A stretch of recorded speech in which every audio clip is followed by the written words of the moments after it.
Hello dear students, once again welcome back to our channel Gyan Lab and welcome back to our MCQ series for your MST CET 2026 and BSc Nursing CET 2026 exam preparation. अब तक हमने आपको आपके 12th standard के 10 chapters के MCQs provide कर दिए हैं और आज आप देखने वाले हैं chapter number 11 enhancement of food production वाला जो चैप्टर है, इसके वेरी इंपॉर्टेंट टॉप MCQs। आपको मैं स्टार्टिंग में ही बता देती हूँ कि ये जो MCQs हैं ये MHT CET फार्मेसी वाले स्टूडेंट्स भी देख सकते हैं और नर्सिंग सीईटी वाले जो बच्चे हैं वो भी एमसीक्यूज देख सकते हैं। एक चीज अच्छे से अपने दिमाग में याद रखो कि इस चैप्टर का जो वेटेज है आराम से 5 से 7 मार्क्स के क्वेश्चन इस चैप्टर में से पूछे जाते हैं और इस चैप्टर में एग्जाम्पल्स वाले क्वेश्चन बहुत सारे हैं। अब आपको स्टार्ट टू एंड बहुत सारे एग्जाम्पल्स दिए गए हैं, लेकिन बहुत सारे बच्चों का फोबिया ये है कि मैम हमने ना एग्जाम्पल्स याद नहीं रहते या हमने पढ़ा नहीं है और अभी सिर्फ 10-15 दिन ही बचा एग्जाम के लिए, तो कौन से एग्जाम्पल्स हम करके जाएं। देखो वैसे तो मैं सीईटी का पेपर सेट नहीं करती हूँ तो मैं आपको बता नहीं सकती कि एग्जैक्टली कौन सा एग्जाम्पल आएगा, लेकिन मेरे जो कुछ सालों का एक्सपीरियंस है उसके हिसाब से मैं आपको बता सकती हूँ कि 4 ऐसे टेबल जो आपको इस चैप्टर में से कंपलसरी आने चाहिए वो तो आप कम से कम करके ही जाओ। मतलब आप बाकी के एग्जाम्पल्स ऑप्शन में छोड़ दोगे तो भी एक बार के लिए चल जाएगा, लेकिन जो मैं अभी बताने जा रही हूँ ये 4 टेबल्स बिल्कुल भी ऑप्शन में मत छोड़ना। एक सेकेंड रुको जस्ट। हाँ, तो जो 4 टेबल्स मैं आपको अभी बताने जा रही हूँ वो 4 टेबल्स कौन से हैं।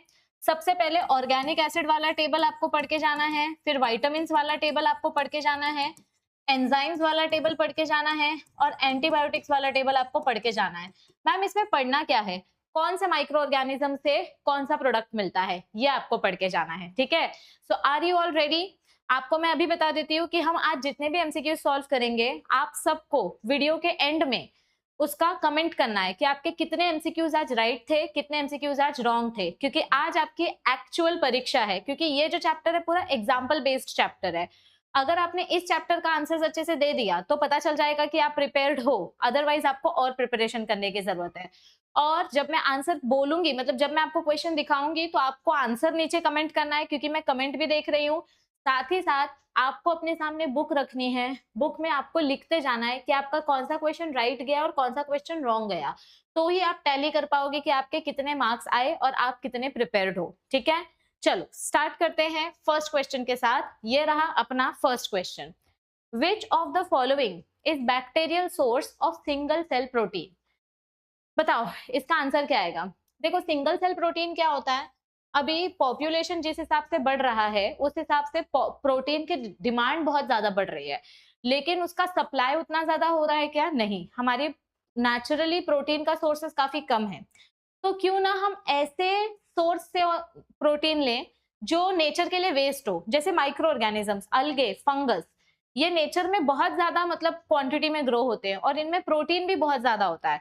तो सिर्फ एनिमल्स और प्लांट्स के ऊपर डिपेंड करने की जगह पर हम माइक्रो ऑर्गेनिजम्स पे भी तो डिपेंड कर सकते हैं। तो जब हम माइक्रो ऑर्गेनिज्म से प्रोटीन ऑब्टेन करते हैं उसको बोलते हैं सिंगल सेल प्रोटीन। अब सिंगल सेल प्रोटीन के अलग अलग एग्जाम्पल्स हैं, कुछ अलगे हैं, कुछ फंगस है, कुछ ईस्ट है, कुछ बैक्टीरिया है। तो आपको यहाँ पर क्या पूछा गया है कि इसमें से बैक्टीरियल सोर्स कौन सा है। एक ये एग्जाम्पल भी आपको पूछा जाता है एग्जाम में। तो इसमें से बैक्टीरियल सोर्स कौन सा है? नॉस्टॉक, ये बैक्टीरियल सोर्स नहीं है। अगैरिकस, ये भी बैक्टीरियल सोर्स नहीं है, ये फंगल सोर्स में आएगा। एनाबीना एंड अजोला, ये तो नाइट्रोजन बायोफर्टिलाइजर है।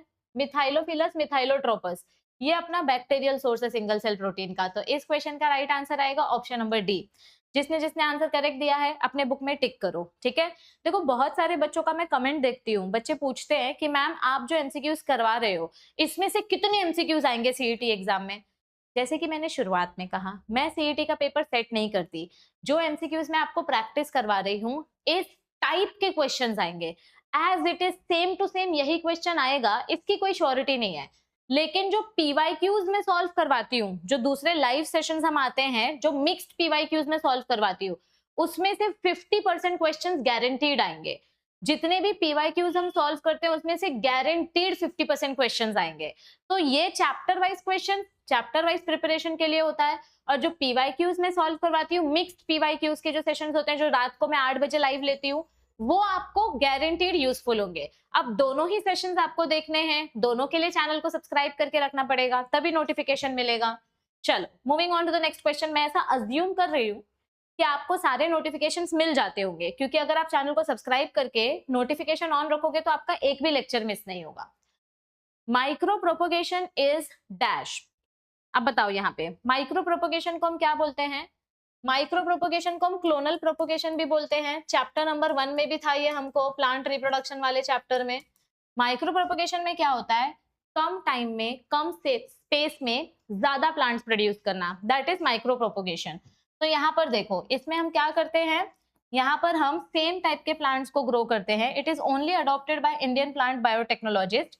कम टाइम में ज्यादा प्लांट्स ग्रो करना कमर्शियल पर्पस के लिए, इंडस्ट्रियल प्लांट्स वगैरह को ज्यादा क्वांटिटी में ग्रो करने के लिए माइक्रो प्रोपोगेशन यूज करते हैं। तो production of large number of genetically identical plants, correct. Same type के प्लांट्स को ग्रो करना, हम यहाँ पर माइक्रो ऑर्गेनिजम्स ग्रो नहीं करते हैं, यहाँ पर हम एम्ब्रियोजेनेसिस के ऊपर ध्यान नहीं देते हैं, मतलब सोमैटिक एम्ब्रियो नहीं ग्रो करते, यहाँ पर हम जेनेटिकली आइडेंटिकल प्लांट्स ग्रो करते हैं, ठीक है। तो इस क्वेश्चन का राइट आंसर क्या आएगा? ऑप्शन नंबर ए। सबने टिक कर लिया खुद के लिए? कमेंट्स भी देख रही हूं मैं। नेक्स्ट क्वेश्चन, कुछ बच्चे राइट कमेंट कर रहे हैं और कुछ कर ही नहीं रहे हैं। Aim of plant breeding is to produce dash. Plant breeding मतलब क्या होता है? ब्रीडिंग वर्ड का मतलब होता है रिप्रोडक्शन, अलग अलग स्पीशीज को मिक्स करके कुछ नया बच्चा बनाना, दैट इज ब्रीडिंग। अब हम प्लांट ब्रीडिंग क्यों करते हैं? जब हमको नया वेराइटी चाहिए, हमको अच्छा क्वालिटी चाहिए, अच्छा क्वांटिटी चाहिए, इसलिए प्लांट ब्रीडिंग किया जाता है। तो aim of plant breeding is to produce disease resistant variety. Yes, हमको डिजीज रेजिस्टेंट, हमारा प्लांट बीमार नहीं पड़ना चाहिए, इसीलिए हम प्लांट ब्रीडिंग करते हैं। हमको ज्यादा क्वांटिटी मिलनी चाहिए, प्लांट में से ज्यादा वेराइटी मिलनी चाहिए, and which has high nutrition value, ऐसे प्लांट्स जिनके अंदर न्यूट्रिशन ज्यादा हो। तो यहाँ पर दिया है प्लांट की क्वालिटी अच्छी हो, उसका यील्ड अच्छा हो, उसका टॉलरेंस बढ़ जाए, वो रेजिस्टेंट रहे डिजीजेस को लेकर, इसीलिए प्लांट ब्रीडिंग किया जाता है। तो इस क्वेश्चन का राइट आंसर क्या आएगा बच्चों? Option number B. Moving on to the next question, totipotency मतलब क्या होता है? अब ये वर्ड आपने 10th स्टैंडर्ड में भी पढ़ा था और 11th स्टैंडर्ड में चैप्टर नंबर 5 में आपने पढ़ा था। हाँ, 10th स्टैंडर्ड में भी हमने ये वर्ड पढ़ा था और 11th स्टैंडर्ड में भी हमने ये वर्ड पढ़ा था, राइट? जब आप plant cell structure and organisation वाला चैप्टर पढ़ रहे थे।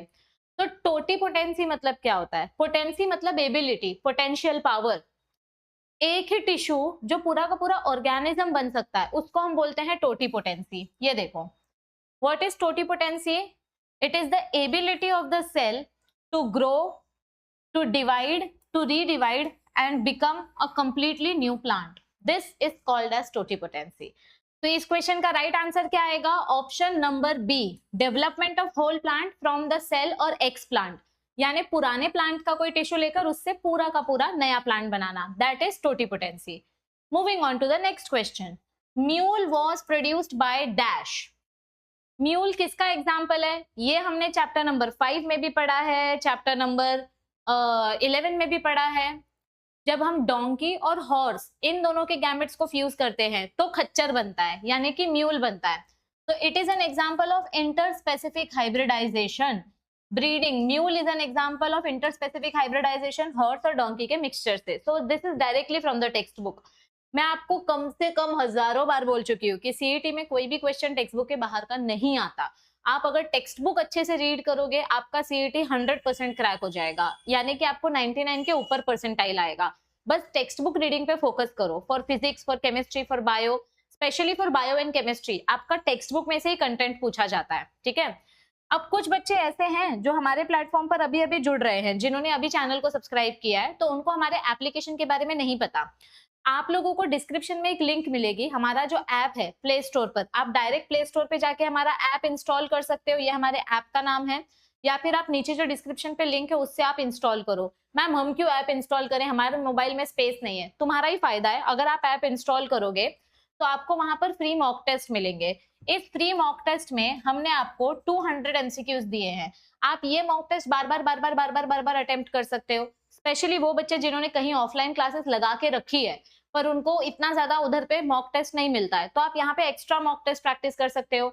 आपको फ्री पीवाईक्यूज हमने दिया है, ये पीवाईक्यूज आप प्रैक्टिस कर सकते हो। यहाँ पर आपको फ्री पीवाईक्यूज दिया है, आपको साइंटिस्ट के नेम्स का रेडीमेड लिस्ट दिया है, वो आप फॉलो कर सकते हो। बहुत सारा कंटेंट दिया है, बस यूज करो, यूज करने के लिए ही ये कंटेंट आपको दिया है। और अगर आप चाहते हो, आपको अगर ये वाला मॉक टेस्ट सॉल्व करने के बाद अच्छा लगा कि हाँ आपको और मॉक टेस्ट सॉल्व करने हैं, तो आप हमारा फुल लेंथ वाला मॉक टेस्ट सॉल्व कर सकते हो। यहाँ पर सिर्फ और सिर्फ पीवाईक्यूज मिलेंगे। हमने आपको कुछ 3400 एमसीक्यूज दिए हैं, 2022, 2023, 2024, 2025 के एमसीक्यूज। 3400 एमसीक्यूज यहाँ पर मिलेंगे और चैप्टर वाइज एमसीक्यूज कुछ 500-600 आपको मिलेगा। मतलब हर एक चैप्टर का 3-3 मॉक टेस्ट हमने दिया है और हर एक मॉक टेस्ट में 20-20 एमसीक्यूज है, मतलब वन चैप्टर के 60 एमसीक्यूज। तो आप खुद कैलकुलेट कर लो, आपको 600 से भी ज्यादा मिलेंगे, बाप रे, उससे भी ज्यादा मिलेंगे। एक चैप्टर का 60 एमसीक्यू, तो ऐसे आपको 19 चैप्टर है, मतलब 1200 एमसीक्यूज से भी ज्यादा मिलेंगे आपको। तो यहाँ पर आपको मिल रहे हैं 1500 एमसीक्यूज, यहाँ पर आपको मिल रहे हैं 3500 एमसीक्यूज। तो मिला जुला कर देखा जाए तो 4-4.5 एमसीक्यूज तो कहीं नहीं जा रहे हैं। अब इतने एमसीक्यूज अगर आप प्रैक्टिस कर लेते हो ना, तो कोई आपको नहीं रोक सकता सीईटी में अच्छा मार्क्स स्कोर करने से। तो अभी भी आपके पास टाइम है। आपका ये गोल्डन रूल या आपका ये मंत्रा होना चाहिए कि आप मॉक टेस्ट सॉल्व करो, एनालिसिस करो, सेल्फ एनालिसिस, कौन सा क्वेश्चन रॉन्ग गया उसका थियोरी पढ़ो और फिर से वापस से मॉक टेस्ट सॉल्व करो। तो ये आपको इसी फ्लो चार्ट में जाना है, mock test, analysis, theory, mock test, analysis, theory. Clear? Okay, अब आते हैं नेक्स्ट क्वेश्चन पे। Inbreeding increases dash. Inbreeding मतलब क्या होता है? जब सेम स्पीशीज साथ में रिप्रोडक्शन करते हैं, सेम टू सेम एक ही फैमिली के स्पीशीज जब साथ में रिप्रोडक्शन करते हैं, तो इन ब्रीडिंग की वजह से हमको कोई नया वेराइटी नहीं मिलेगा, हमको बार बार सेम कैरेक्टर्स मिलेंगे। सेम कैरेक्टर्स को हम क्या बोलते हैं? Homozygous characters. तो जब हम इन ब्रीडिंग करते हैं, तो इन ब्रीडिंग में हमको क्या देखने को मिलता है? यहाँ पर इन ब्रीडिंग इंक्रीजेस होमोजाइगोसिटी। देखो टेक्स्ट बुक का ही लाइन आपको दिया है, सीधा टेक्स्ट बुक का लाइन उठा के दिया है। तो इस क्वेश्चन का राइट आंसर आएगा ऑप्शन नंबर सी। जिसने आंसर सही कमेंट किया है अपनी बुक में आगे राइट टिक डालो। Moving on to the next question. Read the following statement and select the incorrect statement. अब यहाँ से आपको स्टेटमेंट रीड करना है। चलो देखते हैं, बताओ क्या आएगा इसका आंसर। तो क्वेश्चन क्या दिया गया है? Read the following statement and select the correct answer. Semen is preserved for artificial insemination by heating. अगर सीमेन को हीट करेंगे तो स्पर्म्स मर नहीं जाएंगे, तो ये तो गलत स्टेटमेंट हो गया। Mating of animals with the same breed, within the same breed but having no common ancestors, ये स्टेटमेंट राइट है कि रॉन्ग है? हमको रॉन्ग स्टेटमेंट फाइंड आउट करने बोला है। तो जब आप सेम ब्रीड के साथ एनिमल्स को रिप्रोड्यूस करवाते हो जिनके कोई कॉमन एंसेस्टर्स नहीं है, तो उसको हम बोलते हैं out crossing.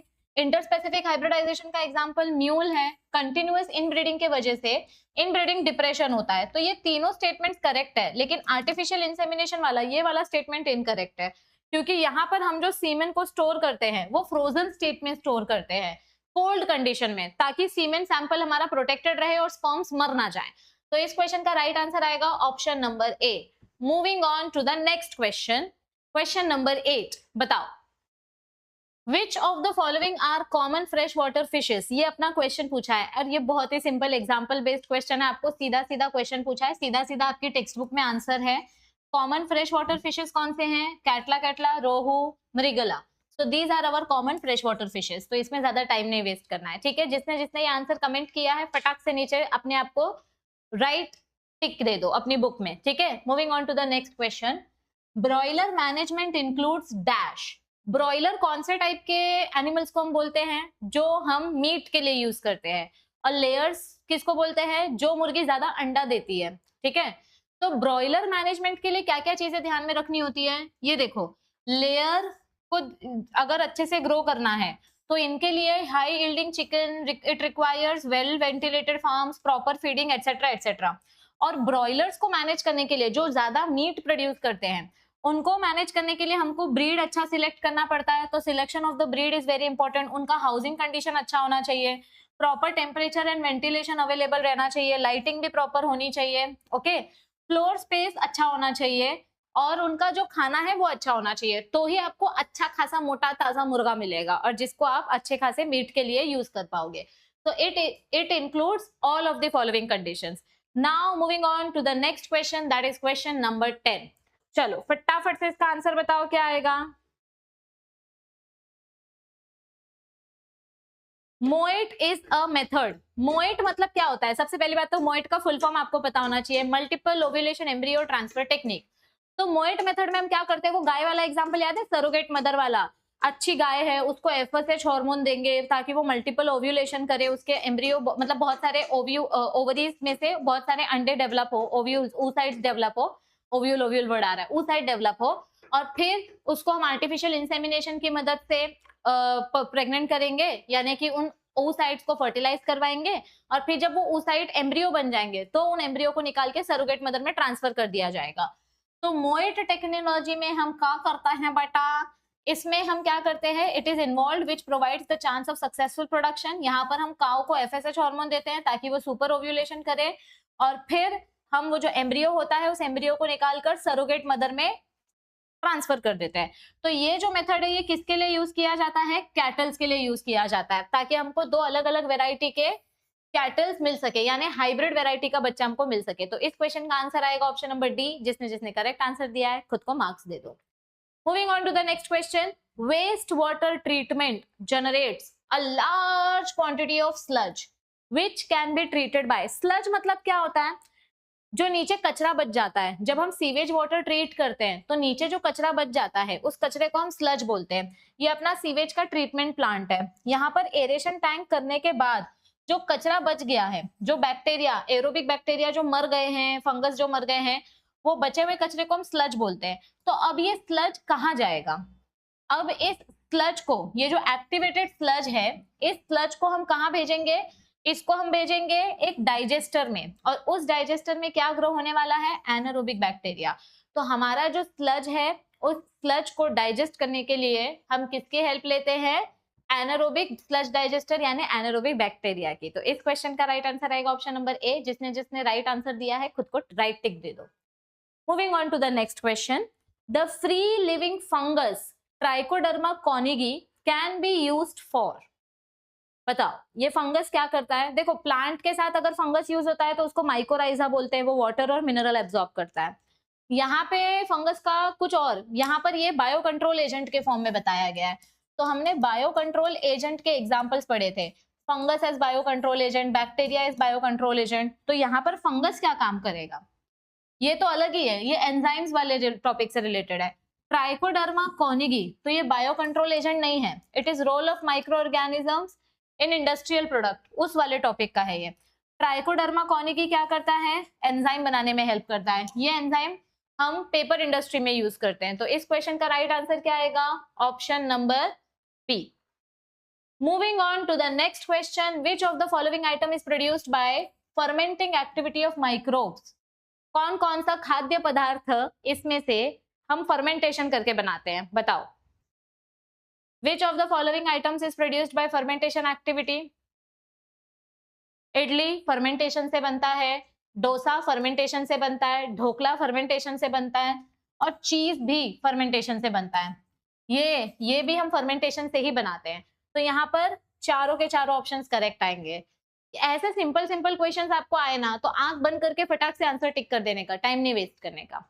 Next question, farmers have reported higher yields of rice by using which of the following biofertilizer।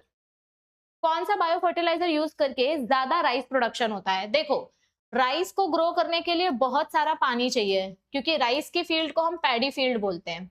अब पानी में कौन सा प्लांट है जो ज्यादा नाइट्रोजन फिक्स करेगा, प्लांट बोलो या नाइट्रोजन फिक्सर बोलो, मतलब कोई टाइप का अलगे, कोई स्पेशल अलगे होगा जो पानी में नाइट्रोजन फिक्स करने का काम करता है। तो देखो अजोला और एनाबीना ये दोनों मिलकर, ये अजोला एक छोटा सा प्लांट है, इसके अंदर एनाबीना प्रेजेंट होता है, ठीक है। ये दोनों मिलकर क्या करते हैं, नाइट्रोजन फिक्स करते हैं। तो Azolla can be used as biofertiliser for rice field. ये दोनों जय और वीरू है, अकेले अकेले ज्यादा काम नहीं करेंगे, लेकिन साथ में मिल जाएंगे तो सारे के सारे प्रॉब्लम्स को सॉल्व कर देंगे। तो अजोला और एनाबीना ये दोनों मिलकर नाइट्रोजन फिक्सेशन करते हैं, जिसकी वजह से राइस की फील्ड बहुत ज्यादा इंप्रूव हो जाती है। Next question, a microbial bio control agent, देखो आया ना बायो कंट्रोल एजेंट के ऊपर topic question, it can be used to control butterfly caterpillars by dash. अब बटरफ्लाई का जो कैटरपिलर है ये इंसेक्ट की कैटेगरी में आता है। तो यहाँ पर बटरफ्लाईज को कंट्रोल करने के लिए या कैटरपिलर को कंट्रोल करने के लिए हम कौन सा बायो कंट्रोल एजेंट यूज करते हैं, बताओ। यस,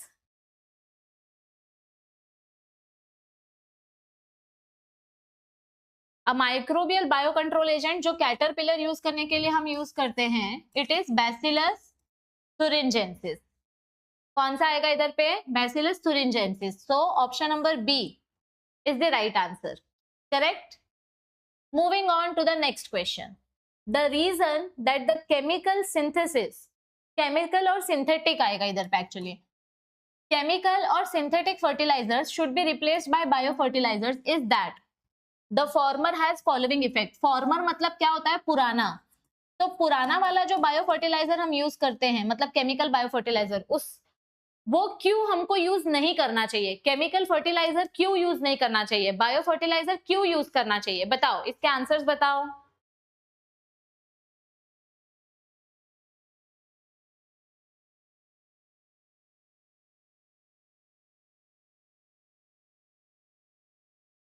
यस,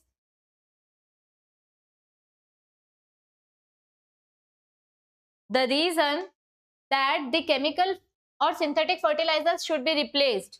सबसे पहली बात तो ये एनवायरमेंट पोल्यूट करते हैं, एक्सपेंसिव होते हैं, और ये वैल्यूएबल एनर्जी रिसोर्सेज को भी काफी ज्यादा एग्जॉस्ट कर देते हैं।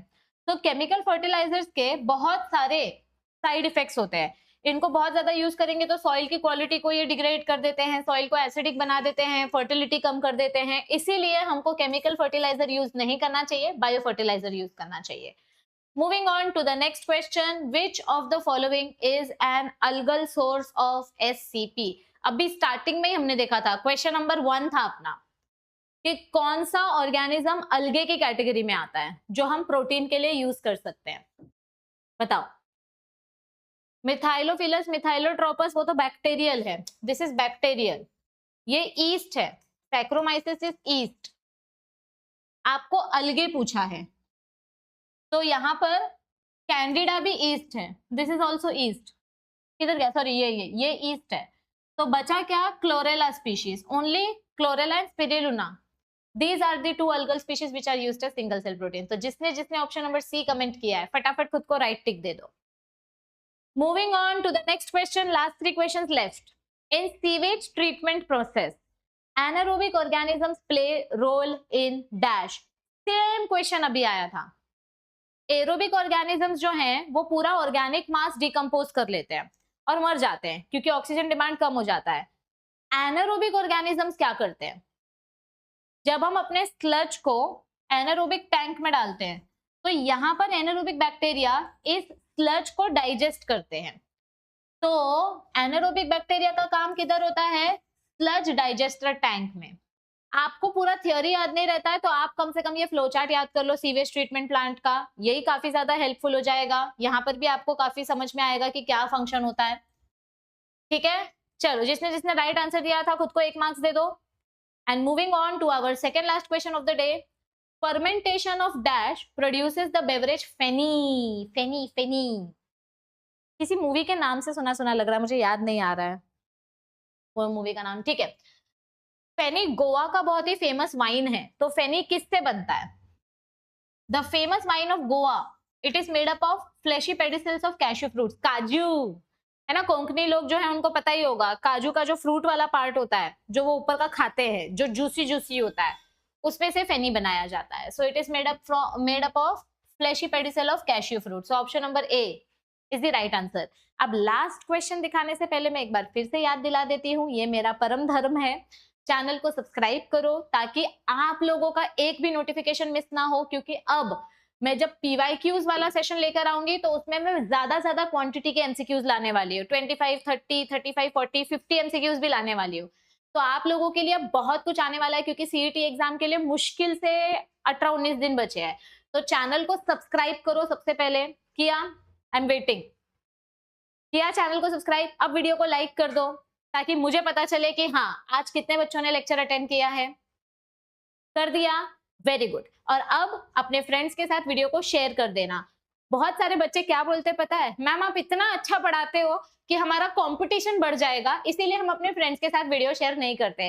देखो, जिसके नसीब में जितना लिखा है उसको उतना ही मिलेगा, मैं ये बहुत ज्यादा मानती हूँ। और तुम वीडियो शेयर करोगे, वो बच्चा पढ़ रहा है कि नहीं पढ़ रहा है उसके ऊपर डिपेंड करता है उसके मार्क्स आएंगे कि नहीं आएंगे। तुम्हारे वीडियो शेयर करने से तुम्हारे मार्क्स कम आएंगे ऐसा नहीं है, उल्टा हो सकता है कि किसी का फायदा हो जाए और आपको उसकी ब्लेसिंग लग जाए। तो इसीलिए वीडियो को शेयर करो, क्योंकि महाराष्ट्र के कोने कोने तक हम बच्चों को फ्री एजुकेशन पहुंचाना चाहते हैं। ठीक है, तो बस ये 3 काम कर दो, बस उतना ही सपोर्ट हमें चाहिए, बाकी तो हम आपके लिए काम कर ही रहे हैं। Starting with our last MCQ, the antibiotic chloromycetin, my favourite question. Antibiotic के ऊपर क्वेश्चन आता ही आता है और ये मुझे कभी याद नहीं रहते हैं, वो अलग ही बात है। The antibiotic chloromycetin is prepared from which micro organism. मैंने आपको स्टार्टिंग में ही बोला था कि एंटीबायोटिक वाला टेबल आपको पढ़ना ही पढ़ना है। क्लोरोमाइसिटीन कौन से पर्टिकुलर ऑर्गेनिज्म से बनता है? स्ट्रेप्टोमाइसिस वेनेजुएले। तो इस क्वेश्चन का राइट आंसर क्या आएगा? Option number D. और यहाँ होता है हमारा आज का एमसीक्यू सेशन समाप्त। अब आज आपके टोटल कितने एमसीक्यूज करेक्ट थे? जल्दी जल्दी नीचे कमेंट करो, अभी भी आपके पास मौका है, आप अभी भी सीईटी में अच्छा मार्क्स ला सकते हो। आपको मॉक टेस्ट प्रैक्टिस करनी पड़ेगी, तो आप हमारा मॉक टेस्ट ज्वाइन कर सकते हो। किसी को ज्यादा एमसीक्यूज नहीं सॉल्व करने तो आप मिनी मॉक टेस्ट सॉल्व कर सकते हो। यहाँ पर आपको 99 रुपीज में 900 एमसीक्यूज मिलेंगे। ओके, क्रैश कोर्स में आपको पूरा मॉक टेस्ट फ्री में मिलेगा। हेल्पलाइन नंबर हमने दिया है, पेमेंट इशू अगर कुछ आता है तो विद दिस आई होप आप लोग चैप्टर पढ़ के एमसीक्यू सॉल्व कर रहे हो, सीरियसली सॉल्व कर रहे हो। अब मैं नेक्स्ट चैप्टर लेकर आने वाली हूँ बायोटेक्नोलॉजी चैप्टर का, जो कि बहुत ही इंपॉर्टेंट चैप्टर है। तो उसका वन शॉट लेक्चर देखकर आना, उसका थियोरी पढ़कर आना, ताकि आपको एमसीक्यू सॉल्व करने में अच्छा लगे। आज आपके कितने एमसीक्यूज राइट हैं जल्दी जल्दी नीचे कमेंट करो, ठीक है? चैनल को लाइक करके शेयर करो, सब्सक्राइब करो, और नेक्स्ट सेशन में मिलते हैं। Bye bye, take care, see you.